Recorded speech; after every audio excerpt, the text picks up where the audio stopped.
Buenas tardes y bienvenidos a Las Cosas Como Son. Como corresponde, comenzaremos hoy hablando sobre salud física, porque estamos saliendo, a partir del día de hoy, se ha levantado el estado de emergencia que la Organización Mundial de la Salud había establecido en enero del año 20.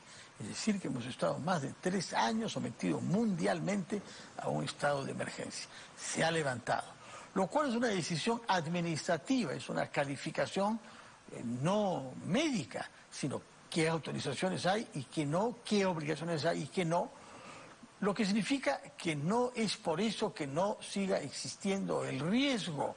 El propio director general de la OMS, al anunciar el levantamiento del estado de emergencia, dijo que en el mundo cada 3 minutos muere, no se contagia, muere una persona por el virus del coronavirus. Y en el Perú también se están produciendo muertes. Felizmente, según el último reporte que he podido leer, 1 por día. Pero en fin, es uno de más. Y hay muchos contagios.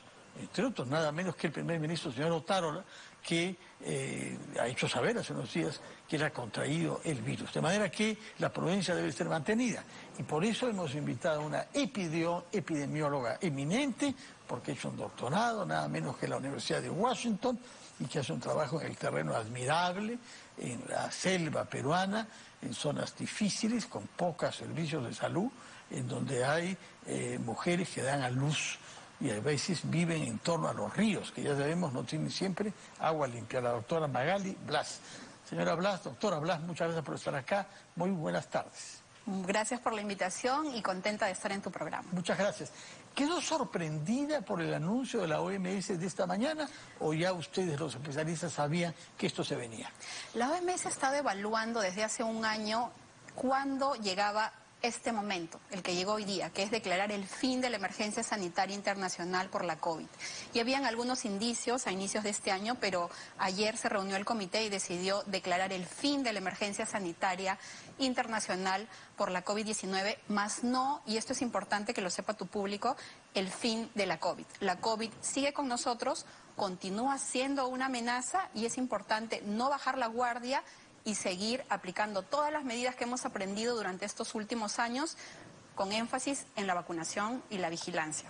Vacunación y vigilancia, dice. ¿Vigilancia se expresa cómo? Bueno, vigilancia, por ejemplo, de aparición de nuevas variantes, por ejemplo, ese rastreo de casos. Y la OMS ha decidido tomar esta medida por algunas razones. La primera es la disminución de la mortalidad, ¿no? Como sabemos, en los picos de la pandemia en el mundo morían alrededor de 100.000 personas cada semana. Ahora mueren alrededor de 3.500 en una semana, como tú lo has dicho, en el Perú. El último reporte es de un fallecido al día, pero hemos tenido más de 4,5 millones de peruanos infectados y más de 220.000 fallecidos, pero se estima que fueron probablemente más. Entonces, ha habido esta disminución de la mortalidad. Ahora ha habido un incremento en el acceso a vacunas y a inmunidad adquirida debido a vacunas y a inmunidad natural porque te infectaste y mayor medidas de control. También el hecho de haber declarado esta emergencia sanitaria puso como un énfasis y una presión en los países de mejorar el acceso a vacunas y esto se dio de alguna manera. Aunque en el mundo todavía 30% de personas no están vacunadas. 30% no tiene ninguna vacuna. Ninguna vacuna, sobre todo en países de África, Entonces, por hostilidad cultural, porque ha habido un prejuicio contra las vacunas, eso es una, por diversas presión razones del occidente, o falta de recursos, o por qué razón. Por diversas razones, incluyendo falta de recursos, el hecho de que las personas a veces no quieren vacunarse, el hecho de que las vacunas, y acá hubo una falta de solidaridad entre países. Los países que desarrollaron la vacuna, países de altos ingresos, acapararon las vacunas y como vimos, nosotros quedamos relegados. Entonces, esta medida de alguna manera no se quiere diluir en el tiempo, sino se concentró y por eso es que ahora decidió ya dejar esta emergencia sanitaria. Y además, la tercera razón que lo mencionaron en la conferencia de prensa en la OMS es que la OMS confía en la importancia de la comunicación y que la comunicación que ellos han dado de no bajar la guardia va a llegar a los países, porque sería catastrófico que el mundo interprete esto como que, COVID desapareció, bajemos la guardia, volvamos a como éramos antes, y eso es algo que no lo ha dado, no. ¿Qué cosa cambia desde el punto de vista legal y administrativo, el levantamiento del estado de emergencia mundial? Bueno, este levantamiento del estado de emergencia lo debemos tomar como un hito y como un, digamos, algo positivo de la ciencia y la investigación. Ya en muchos países se había levantado este estado, ¿no? Se habían relajado algunas medidas, entonces era cuestión de tiempo realmente. Y como bien lo dijeron, no es el fin de la pandemia, sino es un hito que marca el hecho de que este estado de emergencia internacional cese.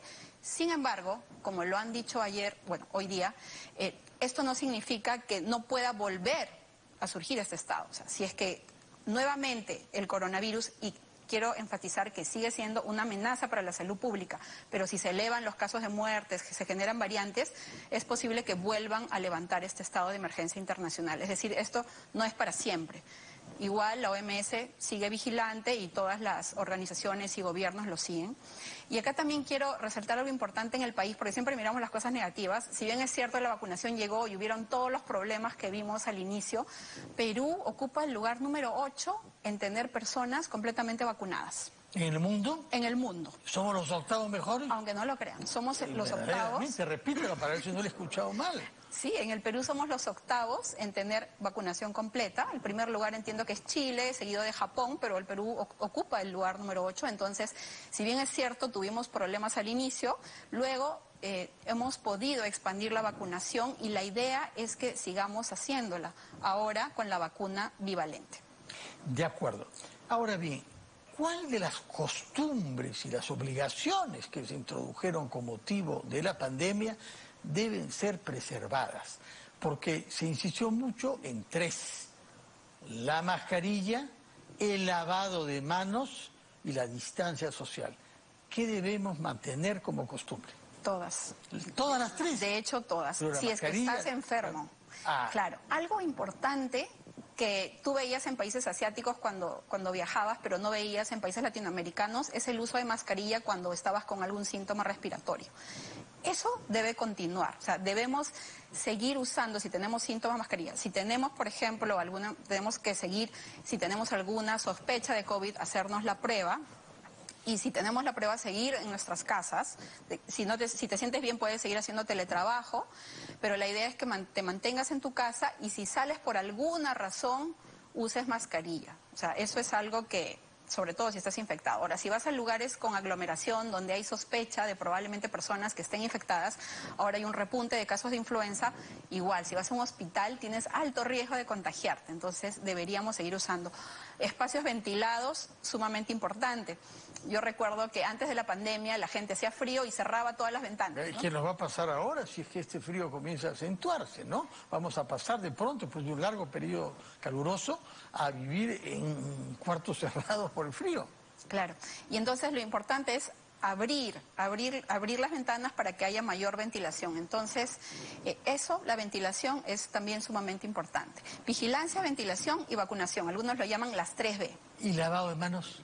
Lavado de manos es, pero el punto crucial. El lavado de manos te puede evitar millones de muertes, no solo por coronavirus, sino por virus de influenza, otros virus respiratorios, pero también enfermedades gástricas. Hay niños que en el Perú todavía se mueren por diarrea.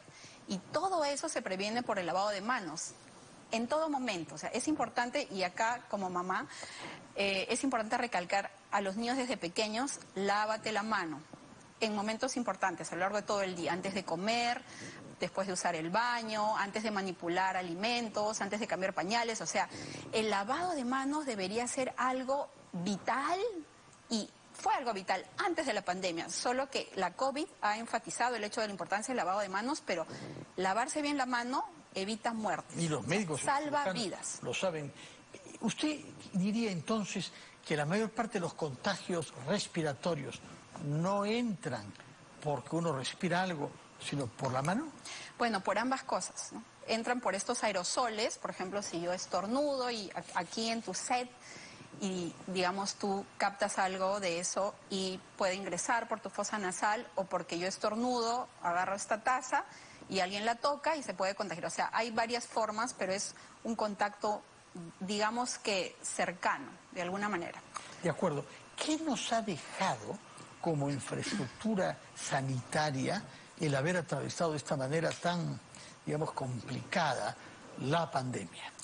Bueno, el tema de vigilancia genómica ha mejorado en el país. Antes esto era concentrado principalmente en el Instituto Nacional de Salud y en algunos centros. Esto se expandió y ahora tú, por ejemplo, en Lambayeque podías tener tu resultado de PCR de COVID, algo que quizás antes no lo habíamos visto. También se ampliaron las camas UCI, antes habían 100 camas UCI, luego aumentaron a más de 3.000 camas más o menos, entonces eso también mejoró. Hubo una contratación de personal para manejo de casos COVID. Sin embargo, claro, nos enfocamos mucho en COVID y perdimos de vista un montón de enfermedades que ya nos matan, como por ejemplo enfermedades crónicas como diabetes, hipertensión. Eso es algo que tenemos que recuperar. El Perú, por ejemplo, en mortalidad materna retrocedió más de 10 años. ¿Por qué? Porque cerraron los centros de salud y las mujeres, bueno, ya no tenían un lugar donde dar a luz, no habían controles prenatales, entonces hemos retrocedido un montón en diversas afecciones y eso es algo que, digamos que debemos evitar que siga sucediendo.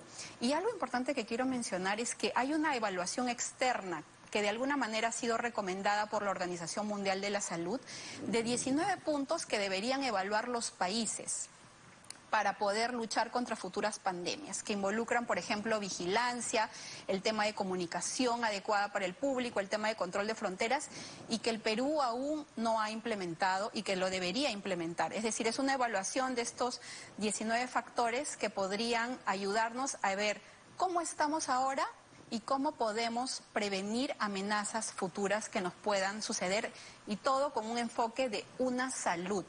En el Perú muchas veces pensamos que la salud es la salud humana, ¿no? O sea, si tú te enfermas, pero hay mucha conexión con la salud animal, vegetal y el medio ambiente. Ese es el enfoque de una salud y eso lo ha probado esta pandemia. Entonces, ese es el enfoque que deberíamos continuar, una salud. De acuerdo. ¿Tenemos una idea clara, un informe riguroso, científico, de las razones por las que nos ha ido tan mal a nosotros comparado con otros países? Yo pienso que es el de mayor mortalidad en relación a nuestra población, 220.000 para 33 millones, ¿no? ¿Tenemos un informe riguroso? Fuimos un país con la mayor mortalidad y por eso te decía que debería haber este análisis que menciono de cómo estamos y qué deberíamos hacer. O sea, ¿por qué? Si bien es cierto, hay datos y reportes, digamos, de investigadores, de personas del gobierno, de por qué no fue tan mal, pero todavía no hay una mirada a futuro como casi nunca la tenemos en el Perú. En el Perú apagamos incendios, pero no miramos a largo plazo. ¿Qué podemos hacer? Y esta evaluación externa, de alguna manera recomendada por la Organización Mundial de la Salud, es algo que aún continúa pendiente en nuestro país. O sea, no hay un informe que yo pueda leer, que usted recomiende como científica, lea esto para que se entere, sin sesgos, sin inclinaciones políticas, sin hostilidades, quién es responsable de qué y qué se ha hecho mal. No lo tenemos todavía. Falta esa evaluación. ¿A quién corresponde como autoridad científica en el Perú darnos una versión rigurosa e independiente de lo que pasó? Al Ministerio de Salud. Y no solo, acá quiero recalcar que la salud depende del Ministerio de Salud. Somos muchas las personas que deberíamos estar involucradas. Gobiernos regionales, municipalidades, la academia, por ejemplo, todo debería estar involucrado. Y, por ejemplo, y acá quiero mencionar que hay muchas intervenciones que funcionan, pero que no se implementan en la práctica. De hecho, se estima que menos del 10% de intervenciones que tú demuestras como investigador que funcionan, realmente se llegan a implementar.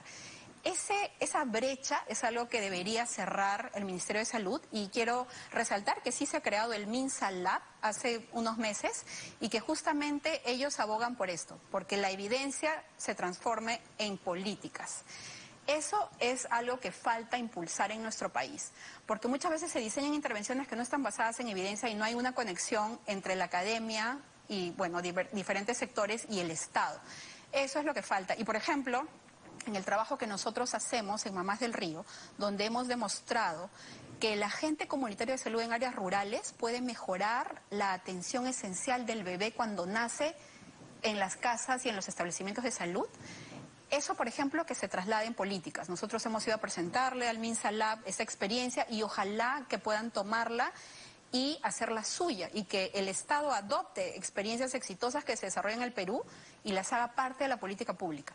Eso es algo que nos falta. Cerrar esa brecha es muy importante. Su trabajo actual tiene que ver con eso, las mamás del río, como dice usted, y para usted ha quedado demostrado que la tasa de mortalidad materno-infantil se eleva mucho cuando los partos no tienen lugar en un establecimiento de salud, sino junto al río. Bueno, ya está demostrado desde antes de nuestro estudio, de nuestro proyecto, que el tener partos institucionales disminuye mortalidad. Eso ya se sabe. ¿Tiene cifras sobre eso, porcentajes? Bueno, puedo decirte que se eleva, digamos, bastantes veces. ¿Por qué? Porque das a luz en condiciones donde no hay un parto limpio, es decir, no hay un corte ni un clampado del cordón con un instrumento estéril, no hay lactancia materna inmediata, entre otros factores que nosotros hemos analizado y de hecho hemos publicado recientemente en el Lancet. En el Lancet, nada menos, en una de las más famosas revistas científicas del mundo y más antiguas del siglo XIX, ¿no? Así es. Entonces, lo que nosotros hemos demostrado es que entrenar a agentes comunitarios y darles la herramienta de la tecnología, porque ellos tienen una tableta, mejora todo lo que es atención esencial del bebé. Por ejemplo, que tú pongas al bebé piel con piel, que le des lactancia inmediata, que clampes y cortes el cordón con un instrumento estéril. Hablo de áreas rurales y remotas, que es donde se enfoca nuestro trabajo. Entonces, la estrategia de agentes comunitarios funciona. Y no lo decimos solo nosotros, lo dice el mundo desde hace tiempo, que una estrategia basada en visitas domiciliarias de agentes comunitarios puede disminuir mortalidad neonatal en 25%. 25%. Pero en el Perú, el agente comunitario no es parte del sistema de salud. Por ejemplo, eso es algo que debería mejorar e implementarse para áreas rurales. Él debería ser parte del sistema de salud. Y, por ejemplo, para la pandemia ellos fueron sumamente importantes. Los agentes comunitarios fueron la primera línea de batalla. En una investigación que hemos publicado en BMG, que es una revista científica, hemos demostrado que el 70% de centros de salud cerraron en pandemia en áreas rurales y solo atendían a personas de su comunidad. Los agentes fueron la primera línea de batalla en la lucha contra el coronavirus y no han sido reconocidos. No. Y además los agentes fueron muy importantes para vacunar a las comunidades, para convencer a las comunidades que se vacunen. Fueron los primeros en vacunarse cuando la comunidad no quiso hacerlo. Reportaban cuántas personas en su comunidad habían para que pudieran traer las vacunas. Se reportó muchos casos de comunidades donde había una desconfianza ideológica y había quienes propagandizaban en esas comunidades, sectas, grupos ideológicos, no sé bien cuáles, pero los hubo, que les hacían creer a nuestros compatriotas nativos de las comunidades que era una cosa perversa, que no debían vacunarse. Así es, y en nuestras comunidades la experiencia fue que el agente comunitario pudo convencer a la comunidad que se vacune. Entonces, una lección aprendida, por ejemplo, de la pandemia para áreas rurales, es que el agente comunitario puede responder para desastres de este tipo. Puede ser la primera línea de batalla, puedes decirle, mira, así se transmite el coronavirus, por favor, educa a la comunidad. Recordemos que en áreas rurales amazónicas son como islas, pero esa lección aún falta incorporarse. El agente comunitario en el Perú, por ejemplo, debería ser parte del sistema de salud para áreas rurales y eso es algo que falta. Una lección, así como muchas de las que tenemos que tomar, es esa, y aún el Estado no lo ha tomado. De acuerdo.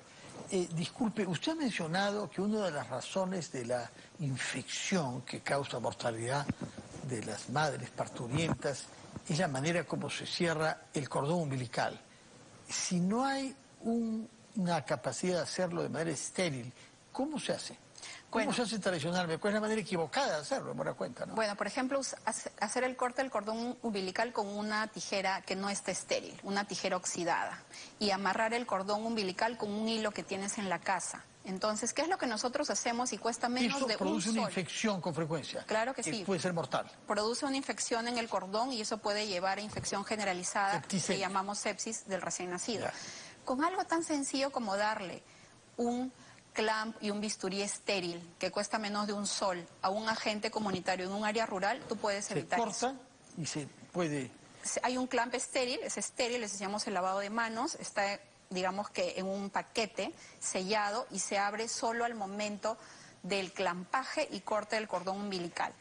Pero esos equipos de parto limpios, como nosotros llamamos, en lugares en Amazonía donde el 70% de mujeres va a dar luz en su casa. Según nuestra investigación... 70% de luz en su casa. En los lugares donde trabajamos, 70% de luz en su casa. Sin instrumentos esterilizados. Sin instrumentos, o sea, antes ahí de hay mamás un del riesgo río. de infección Por supuesto. alto. hay 2 veces más mortalidad neonatal y 4 veces más mortalidad materna. ¿Qué es lo que tenemos que hacer? Algo tan sencillo como lo que nosotros hemos demostrado en la Universidad Peruana Cayetano Heredia, que es en el programa Mamás de Río, entrenar a agentes comunitarios y darles el poder de la tecnología, equipos de parto limpio y educación para que, por ejemplo, hablen con las mujeres sobre la importancia de los signos de peligro durante la gestación, cuáles son, que hagan un plan de parto y emergencia, cuáles son los cuidados que debe tener un recién nacido en la primera hora y a lo largo de los primeros 6 meses, puede mejorar la vida. Muy importante, felicitaciones además por el trabajo que hacen ustedes en la Cayetano Heredia sobre Mamás del Río. Déjenme pasar ahora del campo, y particularmente de la Amazonía y de las zonas ribereñas de la Amazonía, a las ciudades. Usted ha mencionado varias veces en lo que va de esta entrevista la palabra influenza. Y hay informes de prensa, yo no he visto nada científico aún, sobre un aumento del número de casos de influenza. Algunos dicen que es normal porque se está enfriando el clima. Explíquenos, por favor, qué es exactamente la influenza y qué es lo razonable hacer en materia de vacunación, porque hay quienes dicen que el virus que causa esta dolencia cambia cada año. Así y en consecuencia no hay que tomar vacunas que ya no correspondan a la variante en curso este año. Denos una explicación sobre ese tema, por favor. Así, se han reportado casos de influenza que han aumentado, digamos, recientemente, y las campañas de vacunación han empezado ya. Es decir, ya hay vacunas contra la influenza. ¿Quién se debería vacunar? Deberíamos priorizar a los niños de menos de 5 años, a las gestantes, a las personas de más de 60 años, a las personas con factores de riesgo y al personal de salud y policial.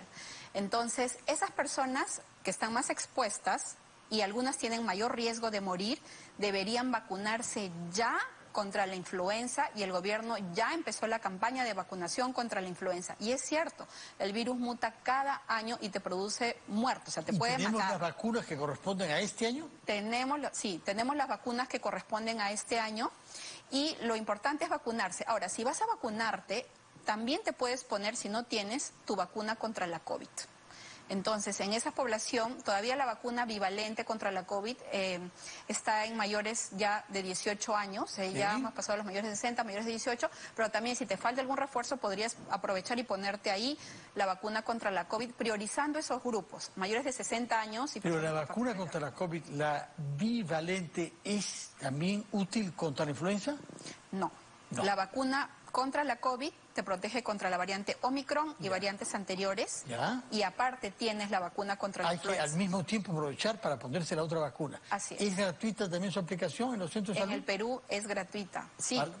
¿Para todas las categorías o para las de riesgo que usted ha mencionado? Ahorita el Ministerio de Salud está priorizando esos grupos que te comenté. Mayores de 60 y con factores de riesgo, menores de 5 años. Ahora, ¿cómo diferencia uno la influenza de una gripe normal? Es difícil.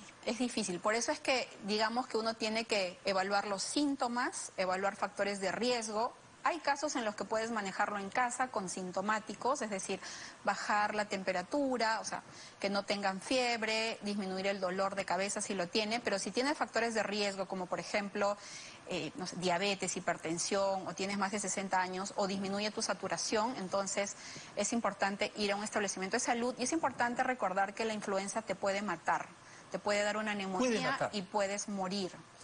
A partir de la influenza puede desarrollarse una neumonía que mata. Así como la COVID también te puede dar una neumonía con influenza. Ya. Sí. ¿Cómo reconoce uno que los síntomas que tiene no son los de una gripe como la de años pasados, sino de una influenza? Bueno, la influenza, digamos, si es que te da, si es peligrosa, por ejemplo, si tienes fiebre persistente que no baja, ¿no? Si ves que el paciente o el bebé tiene dificultad para respirar, entonces hay hundimiento intercostal que le llamamos, ¿no? Si sufre para respirar, si baja la saturación, por eso es importante... La oxigenación, ¿no? Ajá. ¿Hasta qué niveles hay el riesgo de que baje con influenza? Depende del nivel del mar, pero bueno, por ejemplo, con COVID, si bajaba de menos de 95%, era importante que vayas al establecimiento de salud. Entonces, si hay esas señales de peligro, entonces es importante acudir al establecimiento para ver si tienes neumonía y de repente ver si es que es solo influenza o tienes alguna otra infección sobreagregada que necesite tratamiento. De acuerdo, de acuerdo. En todo caso, lo que recomienda usted es a las personas de las categorías que ha mencionado, a riesgo, mayores de 60 años, mujeres gestantes, niños, personas con comorbilidades, vacunarse con la bivalente y aprovechar para solicitar que se le aplique también la de la influenza de este año 23. Así es, la influenza de este año y usualmente va desde abril hasta septiembre, digamos, el periodo donde hay mayores casos y contagios. Entonces, vacunación es sumamente importante y como lo mencionamos, lavado de manos es clave. ¿Para la influenza también? Para todo. Para la influenza también. Porque ¿dónde se puede adquirir el virus? Igual, yo estornudo, te transmito el virus, o yo toco algo, alguien viene y lo toca. Pero usted estornuda sin saber que lo tiene. Puede ser asintomática y contagiar, igual que el COVID. Igual que el COVID. ¿Alguien puede tener influenza y no tener ningún síntoma? Sí, podrías no tener ningún síntoma, sí. Hay casos asintomáticos como casi en todo. Sí hay casos asintomáticos, pero obviamente digamos que puedes contagiar. En COVID, por ejemplo, tú puedes contagiar antes de que tengas síntomas. 1 o 2 días antes que tengas síntomas puedes aún contagiar y cuando obviamente tienes síntomas también. Entonces, por eso es importante estar atento. Si tienes algún síntoma o algún familiar, estar atento. Si tienes síntomas, no vayas a esa reunión, no vayas a tu trabajo y si sales, usa mascarilla para poder evitar que más personas se contagien. ¿Y qué recomienda usted en las clases, en los colegios? Bueno, si tu hijo está enfermo, no mandarlo al colegio. Y si tener, por ejemplo, y es importante, las vacunas al día. En el Perú es un país donde tenemos bastante acceso a vacunas, bueno, no en áreas rurales donde yo trabajo, donde no hay mucho acceso, pero en áreas urbanas sí, y te pueden prevenir contra 26 enfermedades. Entonces, vacunación es importante, tenemos bastante acceso, vacunemos a nuestros hijos, eso es clave. De acuerdo, una última pregunta sobre la poliomielitis. Ha reaparecido un caso en el Perú, creo que solamente es un caso, ¿no? ¿Está neutralizado el temor que hubo de que pudiera reaparecer como infección? Este caso fue una alarma para darnos cuenta de cómo está el estado de la vacunación, que dicho sea de paso, si bien he dicho que el Perú es el 8º país en vacunación contra la COVID, bajamos en vacunación contra muchas enfermedades, sobre todo para algunas áreas a las cuales casi nunca llega el Estado. Entonces, este es un llamado a la atención para que promovamos la vacunación y volvamos a ser ese país que es campeón en vacunar. Señora Magali Blas, muchísimas gracias por estar acá, nos ha dado una lección realmente, y además ha dado muestras de una competencia y un trabajo en los ríos de la selva, al mismo tiempo que en las ciudades de nuestro país, nos ha dado datos sobre eso y una recomendación: prudencia. Mantengamos la buena costumbre del lavado de manos, de la distancia social y de la mascarilla, si uno tiene riesgo de estar infectado, para no, naturalmente, contagiar a otros. Muchísimas gracias y muchas felicitaciones, su trabajo sobre todo con las madres del río. Muchas gracias a ti. Ha sido la doctora Magali Blas, epidemióloga, profesora de la Universidad Cayetano Heredia. Vamos a hacer una pausa y recibiremos al alcalde de Miraflores, Carlos Canales, y a su colega de Magdalena, señor Francis Allison.